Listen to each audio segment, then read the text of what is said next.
Hey there, fight fans. In today's video, Francis Ngannou confused all of the plans of Tyson Fury. Obviously, Fury's fight with Ngannou did not help out Tyson at all. The controversial victory actually made the fight itself a subject of ridicule for many. I didn't know he was world-class boxing, beat the greatest of all time good. Who did? This is nuts. What does it say about the generation, this generation of heavyweight boxers? Does it mean that they suck? Does it mean that this generation's boxing heavyweights, elites, aren't that elite and they're all just a bit crap? Well, that's what Matt Brown thinks. And to be honest, there's a lot of people with the same kind of opinion right now. It's doing the rounds. The verdict turned out to be pretty controversial because not everyone supported the judge's decisions.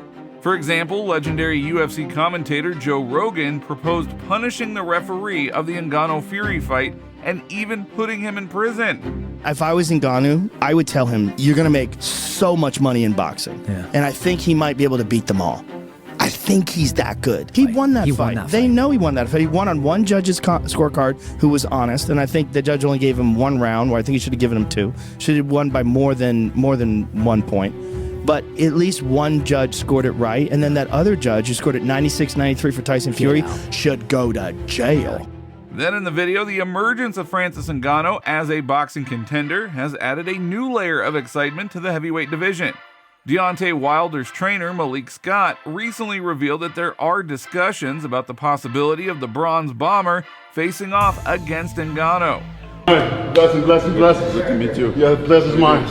And promoter Eddie Hearn, who represents Antony Joshua, has shown interest in arranging that bout. Ngannou versus Joshua. They're the two massive fights for Deontay Wilder, for Ngannou, two huge men. But we'll see. I can't even believe we're talking about this on a... Hearn even compared a potential fight between Joshua and Ngannou in Africa to the iconic Rumble in the Jungle between Muhammad Ali and George Foreman. Now, the recent fight between Francis Ngannou and Tyson Fury, which was expected to be a boon for boxing, was actually detrimental to boxing. Ngannou confused all of the plans that Tyson Fury had, and even some of the big bosses. Everyone understands that big money is to blame for all of this. There is just too much money at stake. The Saudi Sheikh's investment has been huge, and they have high hopes for a unification fight between Fury and Alexander Usyk. And after a possible defeat from the Predator, Fury's fight with Usyk might not have gotten such a large box office. Even if the Gypsy King had brought the fight with Ngannou to a draw, he would have already lost most of his appeal.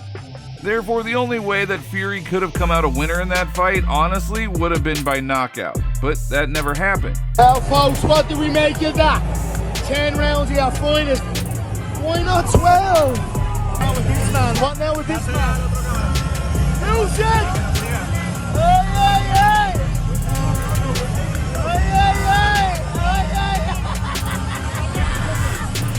There you go. Here we go, the decision. Oh my God, where is this going? Here are the judges' scorecards. It's closer than could have been. 96-93 for Fury. Wow. Good old boxing, what? 95-94. A 1-point decision on the third card. Winner by split decision. Still undefeated. Oh my God, you're the boxing crew. You said it again, you skunks, yeah? Yeah, we noticed us. Now today, the organizers of the match for the crown of the absolute world heavyweight champion announced the fight between Fury and Usyk has been postponed, so it's no longer happening on December 23rd. It is now going to be happening sometime in February. However, that exact date has yet to be announced. Now the situation, well, it doesn't sit well with Usyk's team. Therefore, the promoter delivered an ultimatum. He named the only condition under which the party is ready to postpone the fight, saying, "We have a date in the contract.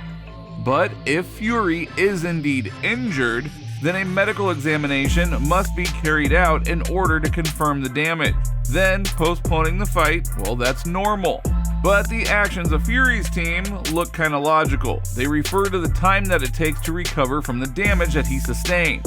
but it is unlikely that Tyson actually received any critical damage or was seriously injured.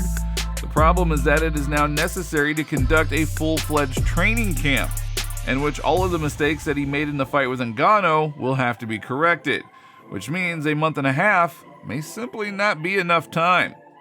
First and foremost, the Ngannou versus Fury bout demonstrated that even a fighter from the world of MMA could hold his own against a reigning boxing world champion.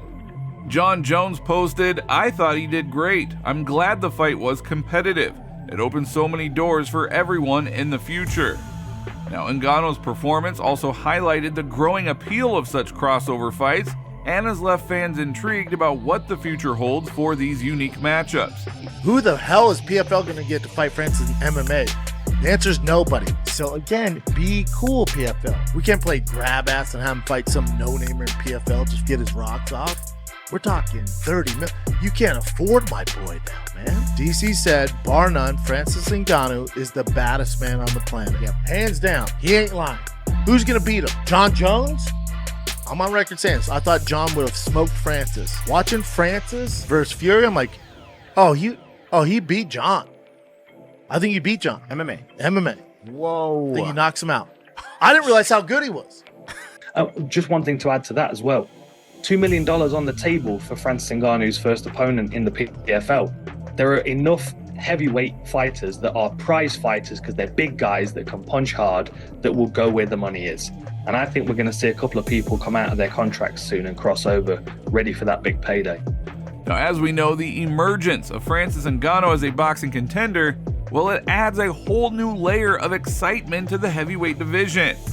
Deontay Wilder's trainer Malik Scott recently revealed that, hey, there have been discussions with the possibility of Wilder facing off against Ngannou in what would ultimately be a monumental showdown. Malik Scott also expressed his belief in Ngannou's boxing potential, emphasizing his physical prowess and the danger that he does pose in the ring. Despite his lack of professional boxing experience, Ngannou's size and strength makes him a formidable opponent, especially for a power puncher like Deontay Wilder. Now, promoter Eddie Hearn, who represents Antony Joshua, has shown a lot of interest in arranging a fight, claiming that it's a fight that they actually desire. Eddie Hearn went ahead and even compared that potential fight between Antony Joshua and Francis Ngannou to the iconic Rumble in the Jungle between Muhammad Ali and George Foreman back in 1974. If I'm Francis Ngannou, I'm looking at it saying, give me the biggest fight possible. And that probably comes, it's two fights. It's Antony Joshua or it's Deontay Wilder. They're the two massive fights for Deontay Wilder, for Ngannou, two huge men. But we'll see. I can't even believe we're talking about this on a...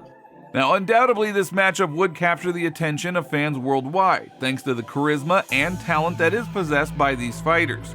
The possibility of witnessing two heavyweight giants clashing in Africa is indeed alluring. Joshua's determination to stay active has created an opportunity for that potential showdown with Ngannou, as it was revealed by Eddie Hearn.